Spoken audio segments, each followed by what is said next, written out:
Bismillahirrahmanirrahim. Assalamualaikum warahmatullahi wabarakatuh. Jumpa lagi dengan saya di channel Etsa Kreatif. Dan kali ini kita akan membahas sama-sama tentang alat ukur multimeter digital. Karena sebelumnya kita sudah membahas tentang alat ukur multimeter ini. Baik, selengkapnya mari kita simak penjelasan berikut.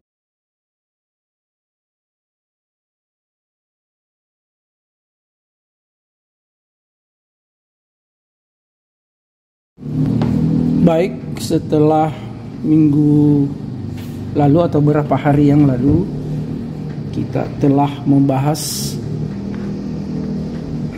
salah satu alat ukur listrik, yaitu multimeter analog seperti yang ini ya. Sekarang kita mencoba membahas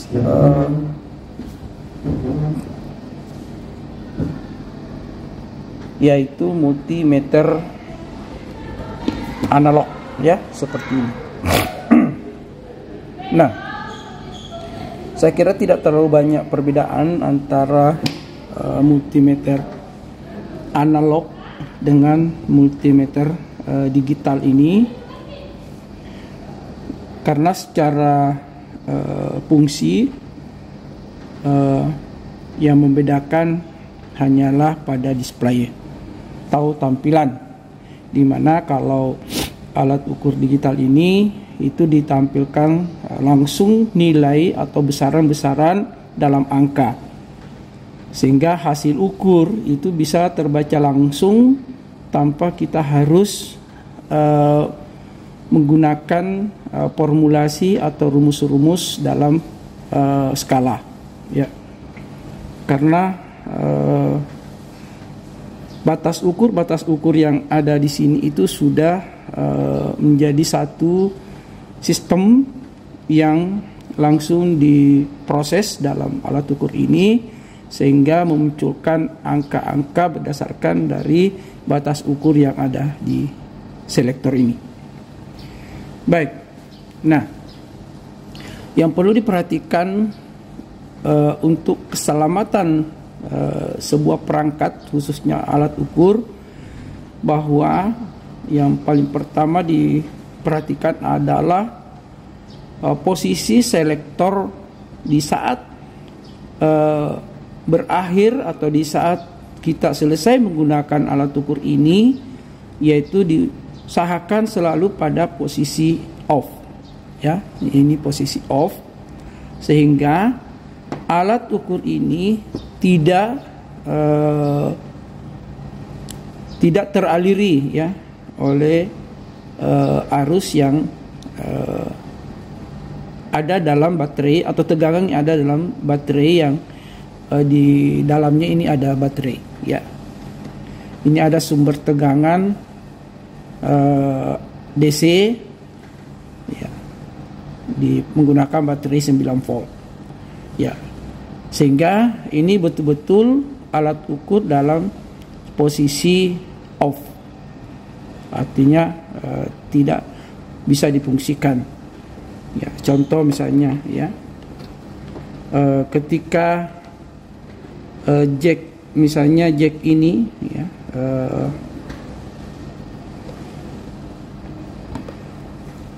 saya masukkan,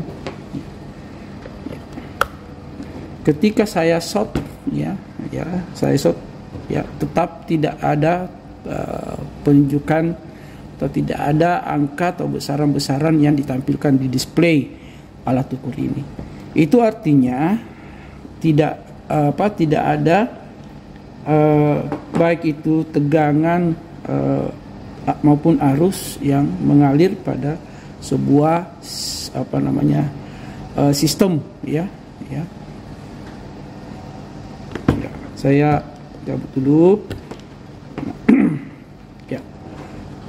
Saya lanjut, ini adalah probe sama ya, ini adalah jack atau probe, kalau bahasa ditulis langsung itu probe ya, tapi tulisannya probe, tapi biasa kita membaca hanya probe ya. Tapi bisa juga kalau biasa juga menggunakan istilah jack ya. Baik, saya coba dulu melihat dari sini, kita coba bahwa yang ada di sini ya, yang ada di batas ukur ini itu sama persis makna atau fungsi daripada yang ada di multimeter analog ya. Jadi batas-batas ukur yang ada di sini adalah batas ukur maksimum yang bisa dibaca ya, atau yang bisa di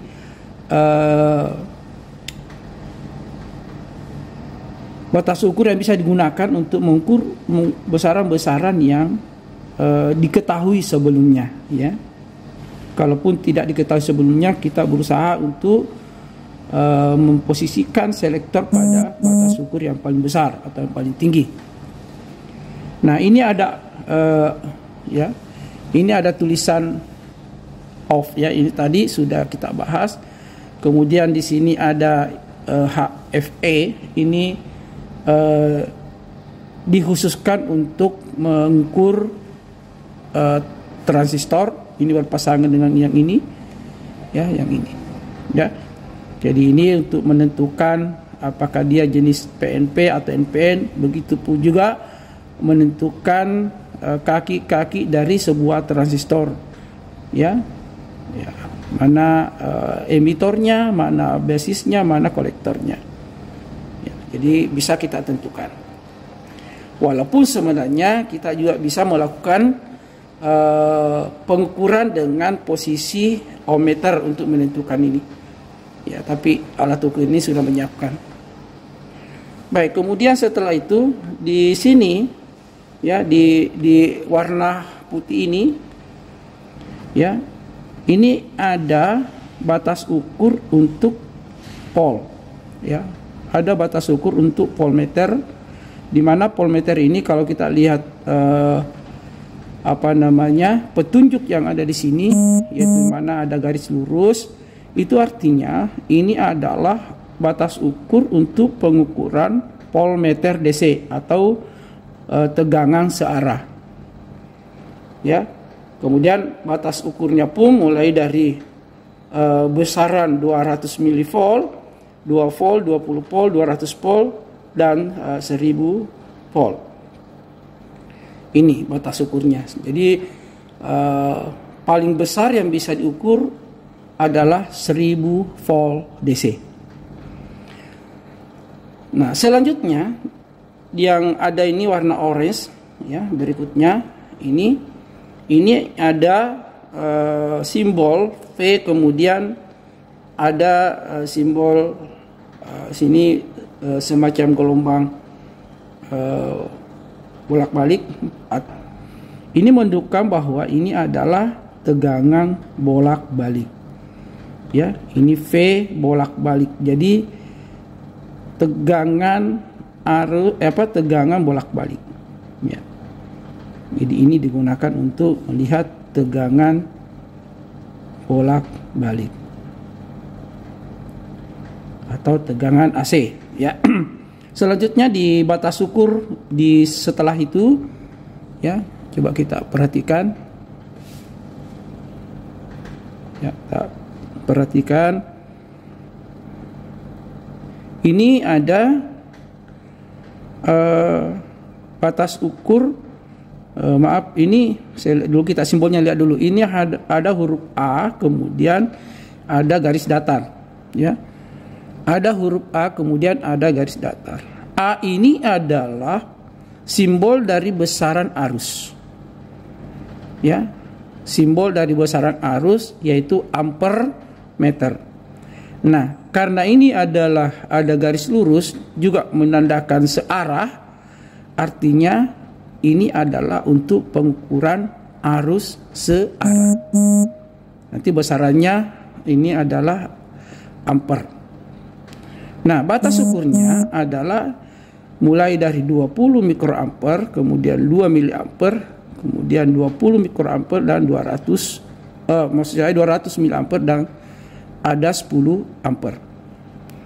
Jadi arus searah yang bisa diukur maksimum 10 ampere mulai dari 20 mikroampere. Nah, selanjutnya di sini ya, di sini balik, sehingga ini juga menandakan bahwa ini untuk mengukur arus bolak-balik. Ya, sama tadi fungsinya ya. Cuma di sini batas ukurnya mulai dari 20 miliampere, kemudian 200 miliampere dan 10 ampere ya. Jadi sama, ini maksimum 10 ampere tapi minimumnya 20 miliampere. Nah, di sini juga ada juga khusus untuk NCV ya. Jadi ini nanti khusus. Kemudian ini juga ada komponen dioda. Ini mengukur juga untuk dioda, ini khusus, nanti kita lihat. Nah, next, ini tadi terlindung, ini ada simbol dioda. Ya, ini ada simbol dioda untuk mengukur dioda. Nah, next, di sini selanjutnya ada batas ukur dengan simbol omega. Ya, ini artinya ohm. Ini simbol ohm. Maksud saya ya, ini simbol ohm. Ini adalah simbol untuk mengukur besaran dari sebuah hambatan, mengukur resistansi dalam khususnya untuk komponen resistor atau tahanan. Ini digunakan. Ini adalah batas ukurnya 200 ohm sampai dengan 20 mili ohm. 20 mega ohm.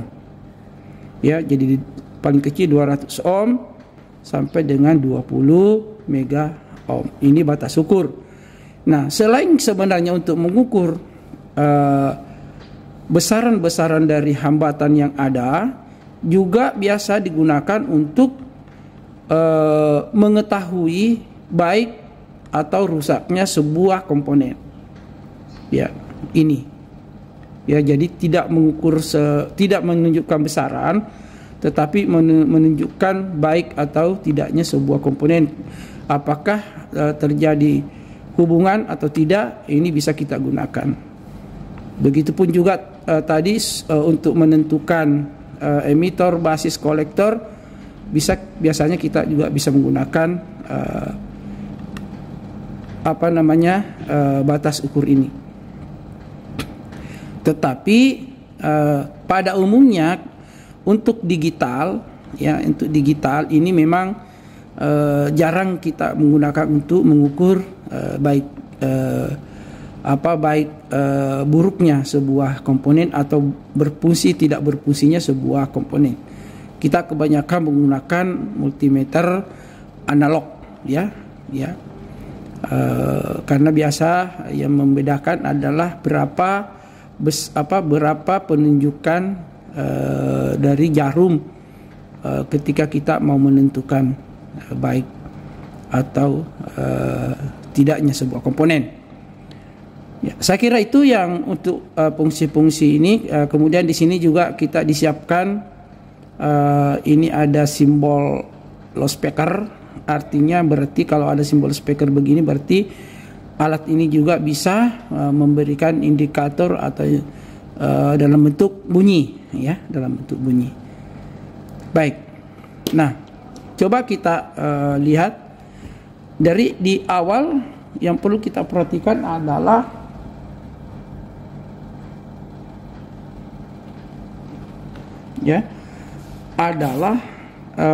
pertama-tama, karena ini sudah ada tegangan di dalam, sudah ada baterainya, sehingga ketika kita dalam posisi menggeser ya pada batas ukur tertentu, maka dia akan memberikan display. Baik, begitupun juga yang lain ya.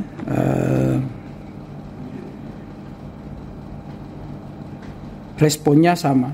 Nah tadi kalau kita mau gunakan berarti kabel jacknya ini harus dipasang di sini. Nah di sini juga perlu juga dipahami bahwa ini ada tempat jack ini ada 4. Baik, kemudian yang pertama coba kita melihat atau mengukur hambatan ya, hambatan. Jadi saya coba ambil sampel. Ini ada komponen, saya coba ngambil sampel komponen resistor dulu ya. Nah ini ada, saya coba ngambil beberapa contoh komponen yang bernilai berbeda ya. Coba lihat ini apa nilainya beda. Ini hanya sampel. Nah ini sama persis. Langkah yang perlu diperhatikan sebenarnya untuk menggunakan alat ukur baik itu digital maupun analog adalah bahwa besaran-besaran yang akan diukur sebaiknya diketahui dulu berapa sebenarnya besaran itu di komponen itu. Kalau dia misalnya di resistor, kita harus berapa nilai atau besaran yang ada pada resistor itu ya. Nah ini kebetulan ada 2 resistor, tapi ini sama, kelihatannya sama nilainya. Saya mencoba mencari yang lain. Ini saya ganti. Nah ini nilainya berbeda. Sama teorinya saat kita belajar di analog. Misalnya ini ya, ini mungkin bisa dilihat ya warnanya. Nah ini nanti juga akan dipelajari ya. Nah, ini adalah ini gimana ini supaya kelihatan warnanya. Ini oke. Ini adalah warna orange, hitam sama coklat ya. Kalau kita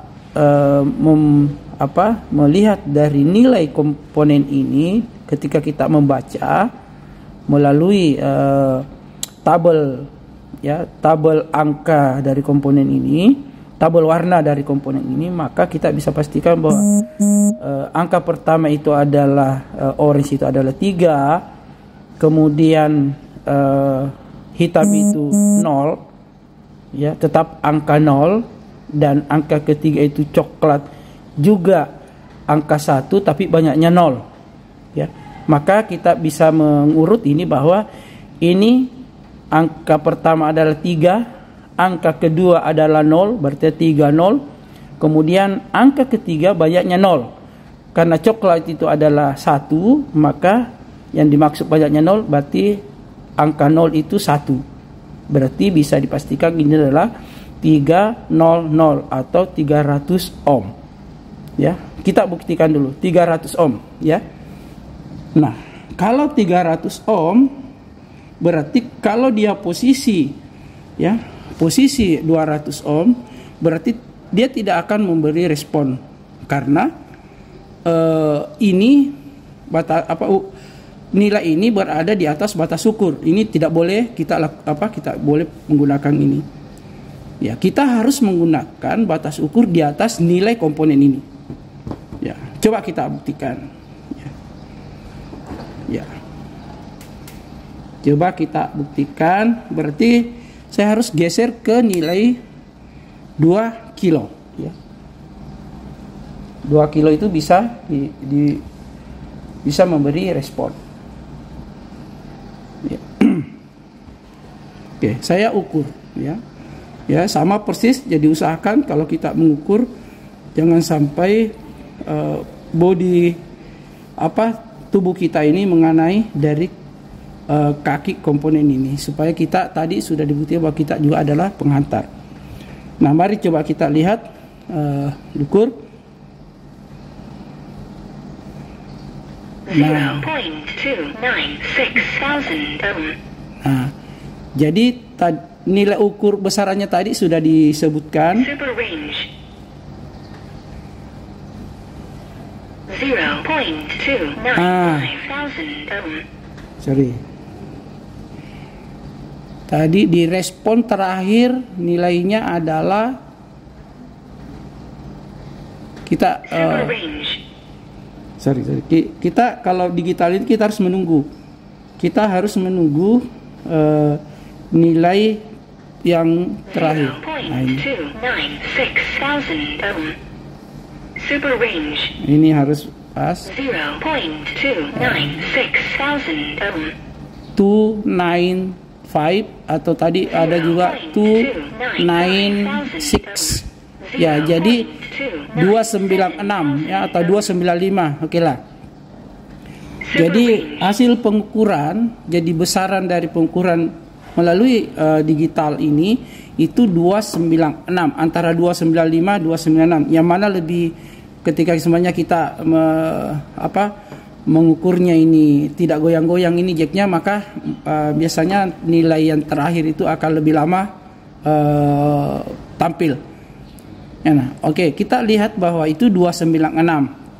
Nilai yang nilai terbaca tadi besarannya adalah 296, sementara nilai hasil pembacaan ini adalah 300 ohm.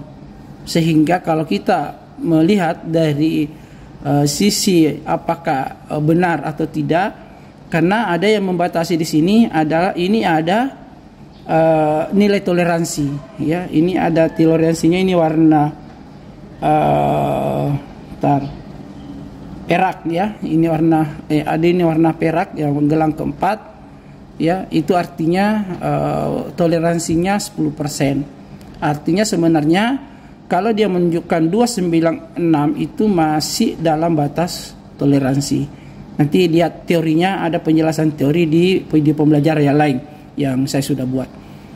Ya, itu contoh ya, contoh sebuah komponen. Baik, nah kita lanjutkan lagi pada komponen-komponen yang lainnya. Baik, kita lanjutkan dengan coba mengambil besaran resistor yang lain. Coba ini. Ini warnanya hijau, biru, coklat.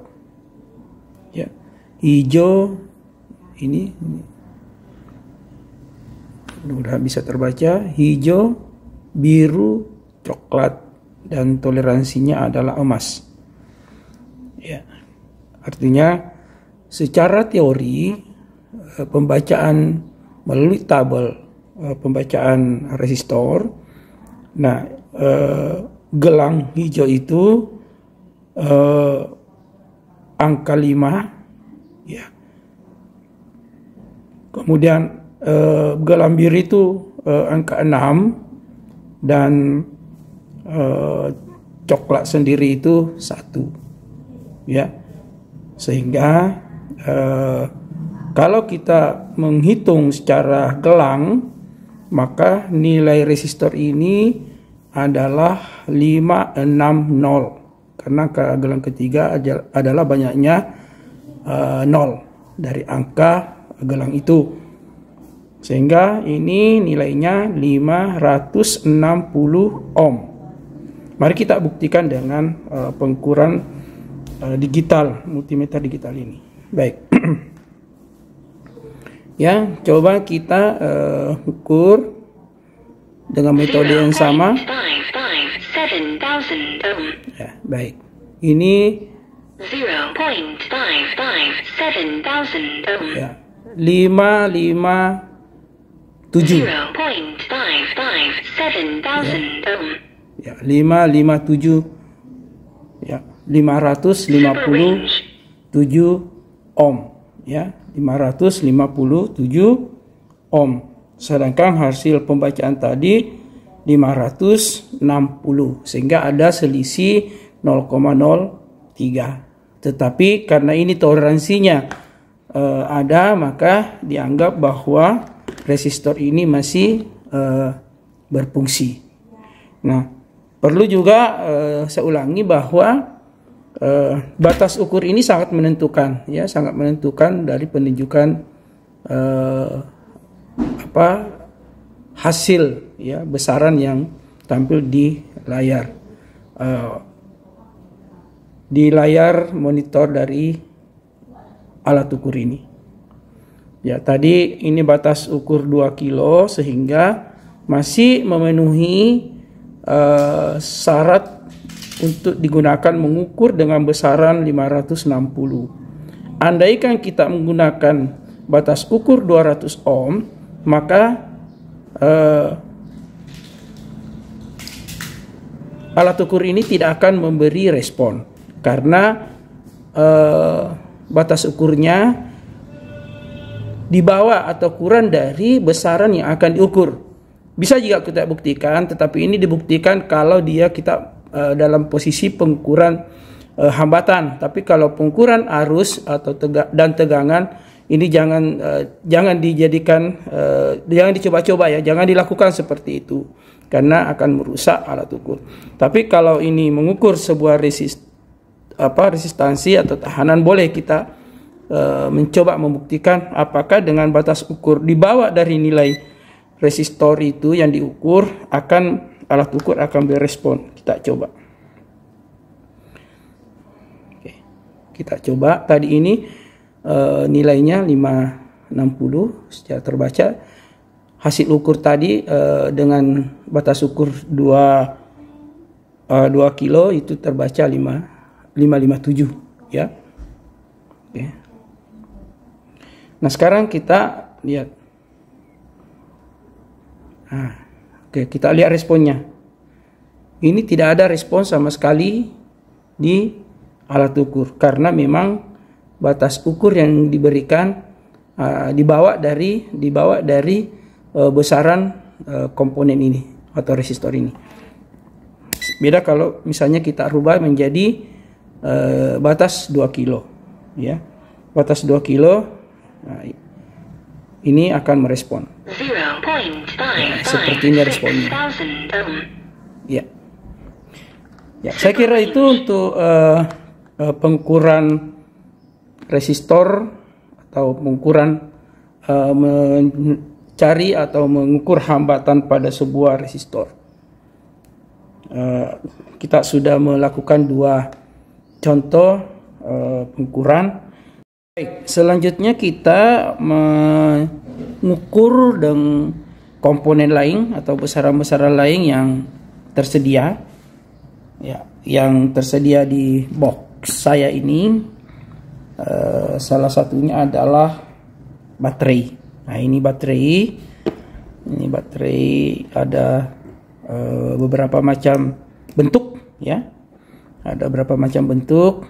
Nah, ini ada yang model ini, ada yang model ini, ya, model ini, ada yang model begini, ada yang model begini. Nah, sebelum melakukan pengukuran kita harus paham dulu berapa besaran yang akan kita ukur pada komponen atau pada sumber tegangan ini. Ya, yang pertama yang model begini, ini baterai, ya, merek berbeda tapi kita perhatikan bahwa nilai yang ditunjukkan jika ini belum pernah dipakai atau baru itu adalah 1,5. Bisa kita lihat ini ada 1,5, ya. Ini ada tertulis 1,5, kemudian ini sama juga ada 1,5. Nah, yang perlu diperhatikan juga adalah di samping besaran dari yang ada pada komponen ini atau pada baterai ini, juga perlu diperhatikan adalah polarisasi positif dan negatif. Kenapa? Karena ini adalah sumber tegangan DC.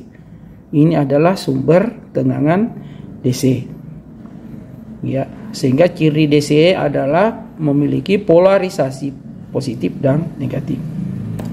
Ya, sama dengan ini, walaupun ini secara fisik besar, ya, tetapi tegangan yang dimiliki atau kemampuan yang dimiliki pada baterai ini juga maksimum 1,5 volt. Ini juga tertera 1,5 volt dan punya polarisasi positif dan negatif. Sama dengan yang ini, ya.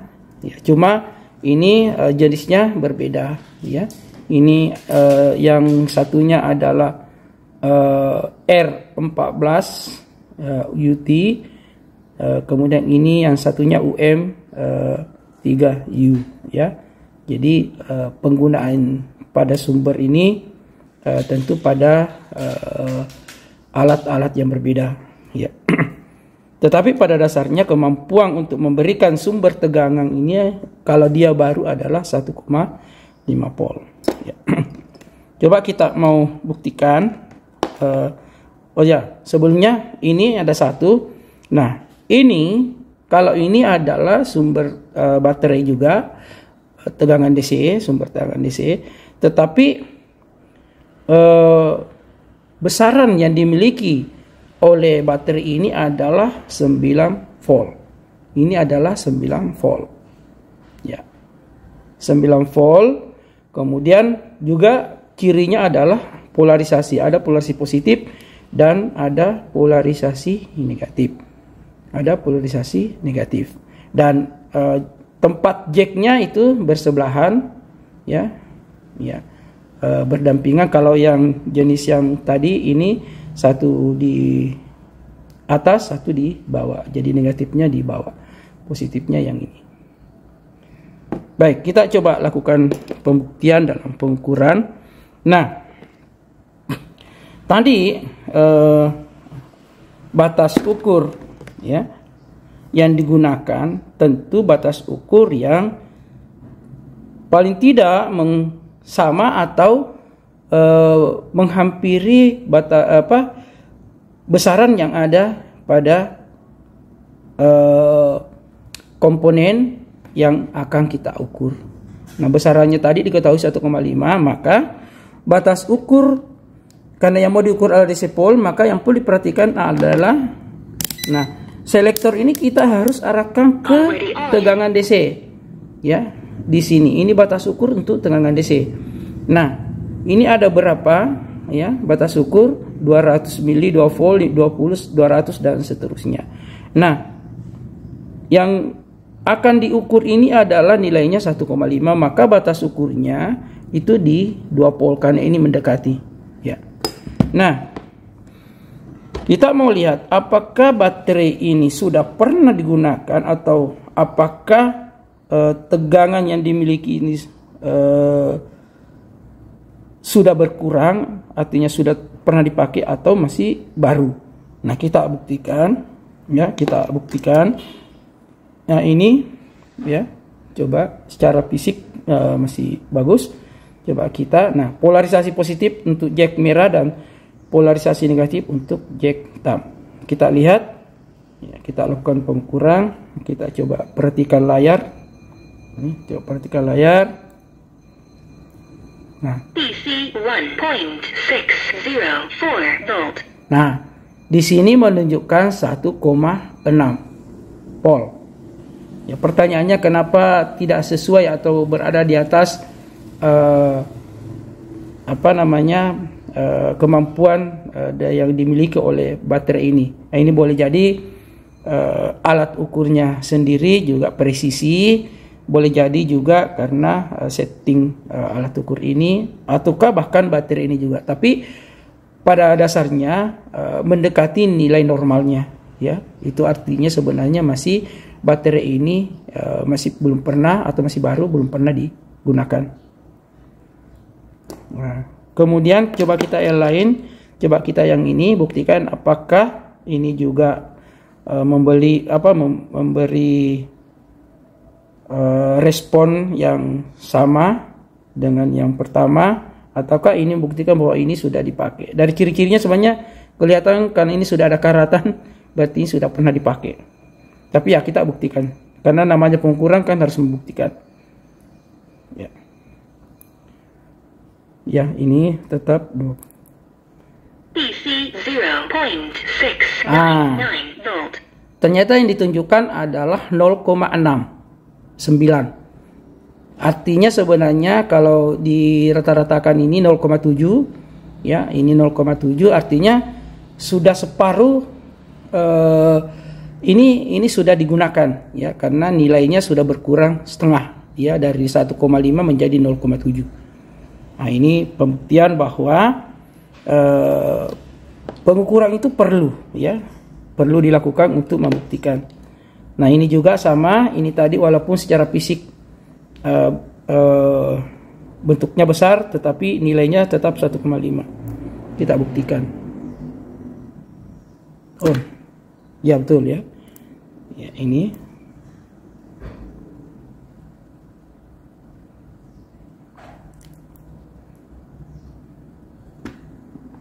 Ya. BC 1.342 volt. Nah, ini ditunjukkan sekitar 1,3, ya, 1,3 volt DC, 1,3 volt DC. Artinya sebenarnya ini masih belum pernah dipakai, ataupun belum pernah dipakai tapi mungkin tidak lama. Nah, kita lihat yang jenis lain. Nah, ini 9 volt. Nah, karena berpindah ke besaran lain, yang tadi 1,5 ke lompat ke 1,9 yang mau diukur, ya, ini 9 volt yang mau diukur, maka yang perlu diperhatikan adalah posisi dari selektor. Ya, walaupun tetap DC yang kita mau ukur, tetapi karena batas ukur 2 volt itu tidak mampu memberi respon kepada baterai ini, maka kita harus selektornya kita harus batas ukurnya kita harus menggunakan yang 20 volt. Artinya batas maksimum yang bisa diukur di sini adalah 20 volt DC. Nah, kita coba buktikan. Nah, sama. Jadi ini yang positif, ya, yang ini yang positif. Ini yang positif sesuai dengan polarisasi simbol di sini. Ya, berarti merah harus di sini. Ya, kita lihat, kita buktikan. Oke. BC 10.07 volt. Sama, jadi yang ditunjukkan adalah 10,07, ya, 10,07. Jadi baterai ini masih memiliki kemampuan atau tegangan ini adalah 10,07. Artinya sebenarnya ini dari 9, ya, sebenarnya 9 tapi terukur 10, saya kira tidak masalah. Artinya juga membuktikan bahwa baterai ini sebagai sumber tegangan DC itu belum pernah digunakan. Ya, terbukti tadi baru saya buka plastiknya, ya. Ya, baik. Saya kira itu untuk penggunaan multimeter digital. Beberapa sampel atau beberapa contoh kita sudah lakukan.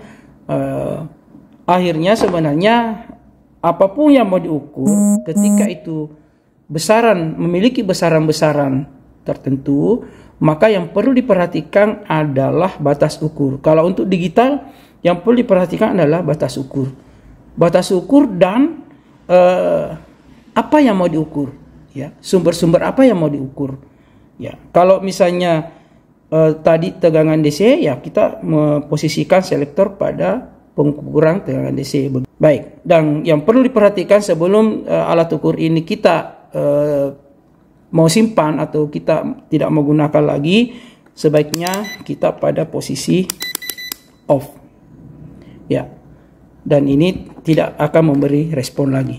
Baik, saya kira itu untuk penjelasan kali ini, dan masih banyak sebenarnya yang perlu kita perjelas lagi penggunaan ini. Ini masih ada untuk pengukuran transistor, ya, masih ada untuk amper ya, arus, pengukuran arus ya, tapi insya Allah nanti kita akan membahas pada kesempatan yang lain. Terima kasih atas perhatian untuk mengikuti penjelasan tentang penggunaan alat ukur multimeter digital ini. Nah, itulah tadi beberapa penjelasan tentang penggunaan alat ukur multimeter digital. Semoga bermanfaat. Dan jika ada hal-hal yang perlu dikonfirmasi, silakan masukkan di channel EdSub Kreatif. Insyaallah kami akan balas, merespon dengan baik. Terima kasih. Wassalamualaikum warahmatullahi wabarakatuh.